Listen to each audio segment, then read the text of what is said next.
حضور علیہ الصلوۃ والسلام کے پاس ایک نام نہاد مومن، جو مومن کہلاتا تھا وہ منافق، اور ایک یہودی کسی معاملے میں مقدمہ لے کر کے حاضر ہوئے۔ آقا کریم نے دونوں کو سنا، اور جو یہودی تھا وہ اس معاملے میں ماجرے میں حق پر تھا تو اس کے حق میں فیصلہ دے دیا۔ اب وہ جو کلمہ گو تھا اس کو بڑا غصہ لگا کہ میں کلمہ بھی پڑھتا ہوں اور فیصلہ اس کے حق میں دیا گیا ہے۔ تو وہاں سے نکلے تو اس نے کہا میں تو حضرت عمر کے پاس جاؤں گا اور فیصلہ ان سے کرواؤں گا۔ تو اس یہودی نے کہا کوئی حرج نہیں، آپ وہاں چلے جاتے ہیں۔ تو حضرت عمر رضی اللہ تعالیٰ عنہ کا جا کے دروازہ کھٹکھٹایا تو وہ باہر آئے، پوچھا خیر ہے؟ تو اس نے کہا کہ میں مسلمان ہوں۔ پہلے بتایا کہ حضرت عمر کافروں کے بارے میں بڑے سخت ہیں، تو جب یہ سنیں گے کہ میں مسلمان ہوں تو ان کا دل میری طرف جھک جائے گا۔ تو بات سنانے سے قبل اس نے کہا میں مسلمان ہوں، کلمہ گو ہوں، اور یہ صاحب یہودی ہیں، ہمارا تناؤ ہو گیا ہے اور اس طرح معاملہ ہوا ہے۔ تو اس نے ساری بات سنائی تو اس یہودی سے پوچھا ہاں تم بتاؤ۔ اس نے کہا میں صرف ایک ہی بات بتانا چاہتا ہوں، اس مقدمے کا فیصلہ اللہ کے رسول میرے حق میں کر چکے ہیں۔ حضرت عمر نے اس نام نہاد کلمہ گو کی طرف دیکھا اور کہا واقعہ یہ سچ کہہ رہے؟ اس نے کہا جی وہ میں آپ کے پاس آیا ہوں۔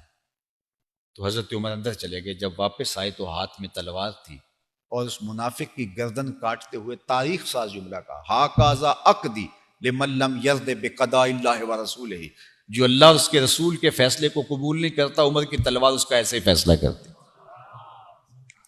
اب ایک شخص قتل ہو گیا اور مدینہ تو رسول میں ہوا، اور وہ کلمہ گو بھی تھا، اس کے رشتہ دار بھی وہاں رہتے تھے۔ وہ باقاعدہ ایک احتجاجی جلوس لے کر حضور کی خدمت میں چلے گئے کہ عمر نے ایک مومن کو قتل کر دیا ہے۔ تو آقا کریم نے فرمایا بلاؤ تو صحیح، عمر کو پوچھتے ہیں ماجرا کیا ہوا۔ تو حضرت عمر رضی اللہ تعالیٰ عنہ کو پیغام دیا گیا اور وہ حضور کی بارگاہ میں اس مقدمے کے حوالے سے پیش ہوئے۔ اس سے قبل کہ حضرت عمر جا کے اپنی کوئی صفائی پیش کرتے، جبریل پہلے آ گئے تھے، اور یہ آیت کریمہ تب اتری فلا وربک، محبوب مجھے تیرے رب کی قسم۔